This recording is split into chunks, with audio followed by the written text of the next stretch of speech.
Hello all. It is Wednesday afternoon. I haven't spoke to you guys in a while. Sunday I didn't do anything Christmas. I was just cleaning up, getting ready for my wife to come home. And then Monday and yesterday I was here in Miami on my new job, doing what I have to do. I'm still here in Miami now, but I've got my Light-O-Rama project, my program open, and this is really the first time I've started working on anything Christmas. I got whatever the kids got. Obviously, the first night I was here, and I was up all night, and then catching up on my sleep last night and yesterday after I got off work. So I've got some time, and I'm feeling much better. So I want to show you. I want to start off first by saying, if you don't already know, if you're thinking about doing Light-O-Rama, or if you're already doing Light-O-Rama and you don't think about, if you haven't thought about this, get a external hard drive or a jump drive, a flash drive that you can save all your work to. I did this. I do this for two reasons. Number one, I have a desktop. I have like 3 desktops at home. One desktop I actually run the program on, but it is so old and outdated that to sit there and try to work on the computer is completely just mind numbing. So what I do is I work on my laptop and or my nice desktop at home, programming the show and saving it to the external hard drive, in this case, or my jump drive, and this way I can go from computer to computer, take it with me, whatever the case may be. All my music, all my files, my show sequences, my schedules, my channel configurations, everything is on this external hard drive. And obviously the second most important reason is, very most important reason, is you put a lot of hard work in programming these shows. It takes me roughly 8 to 10 hours from start to finish, programming 64 channels from scratch. Not only do you want to save frequently because your computer crashes or something glitches with the system, you don't want to lose your work, but if you save it to an external drive, and this happened to me my first year, luckily I did, if your computer crashes, you have that drive you can pull out, put it in another computer, and run the program. Funny story, not so funny, but luckily I had my show going, and the first year I entered into a local lighting contest, and I was getting ready to go out of town, and I went to go start the show, and the computer crashed on me. So luckily I was able to use my laptop, stick the drive in there, get it going, and I literally had like 10 minutes to do this, and stuck it in there and got it working before I left. And I didn't win the lighting contest, but regardless, it was nice to have that backup. So definitely have that backup saved. If you want to save it to your computer, that's fine. Just save everything else to your external hard drive or jump drive or something as well. I wanted to take a quick minute to go through some very, very extremely basic steps on the Light-O-Rama sequence editor program. I'm not going to go through a full one. They have tons of them on YouTube. Go find one. Light-O-Rama actually makes one. Some how-to videos that are actually very good, very long and very detailed. But when you open up the Light-O-Rama, especially if you're not familiar with the program, you get this box that basically asks if you want to start a new sequence, an existing sequence, or a recent sequence. Most of you will be going for new sequence. You can do an animated sequence or just a musical sequence. Most of us will do the musical sequence, kind of more the basic beginner stuff. Now once I open this up, it's going to want me to pick a audio file because it's a music sequence. Now all my audio files are right here in my external hard drive, so I'm just going to pick one real quick for this tutorial, and it's going to say author. I always put my name. It's going to ask the number of channels. You can actually set up your configuration from here if this is the first time. I have a configuration saved, so I'm going to click on this second box in the middle, and then it's got the little browse button where I can actually open that up. Okay. And I've got my show 2013 right here. If I hit OK, it's going to ask me next whether I want to do should come up with a tap wizard or a beat wizard. Oh, it asked me that before. But the tap wizard is when you start to play the song, you can tap the space bar or click the mouse to put a time mark at every portion of the song. We're gonna have the best looking house in town, Okay. Russ. The beat wizard works great. I always try to do the beat wizard first. As you can see, there's no dividing marks on this sequence now. Alright, but if you go up to here, tools, is it under tools? Yeah, beat wizard. It'll convert and it'll try to detect the beats and then put the marks in where the beats go. Now this one I have customized an intro to it, so it might not grab. It's going to put the beats in, but it's not the beat anything. But once we get to where the music is, it should be pretty close to, if not sure, right it's a lot on. of work too, but if I'm out in the cold and I'm committed to decorating the house, These are indicating the beats. You want something you can be proud of, don't you? You would do Yeah, I guess so. 2/4 time, 3/4 time, 4/4 time, 6/4, 5/4, 6/4. You know what I mean. When was the last time I overdid anything? And if you can hear it, you can hear the beat, and it's pretty close to, if not right on beat. So you can sit here and listen to the whole thing if you wanted to, but I'd stop and then apply and exit, and then you'll see it actually inserts the beats where the beat goes. You're going to probably want to more beats than just once every beat. So you would just select shift and hold and select the entire thing, right click, and this is subdivide timings over here, and then you put in 4. So it basically puts in 4 beats for every beat of the music. So it's and it gives you more room to play and make things chase faster. You can obviously add more beats if you know anything about music, playing, reading, writing music.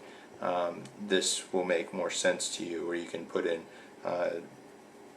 certain triplets, 3/4 time, or you can play with your timings, and you can do that by selecting the section you want to play with, clear the sections, and then subdivide it over however many sections. So a lot of customizations you can do there.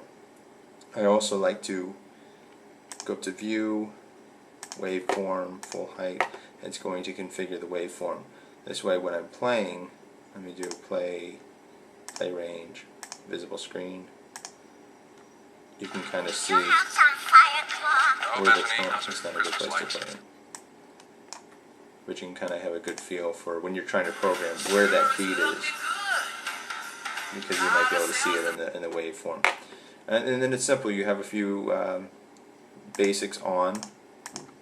You just press on wherever you want the lights to come on for however long you want the light to be on. You can fade in.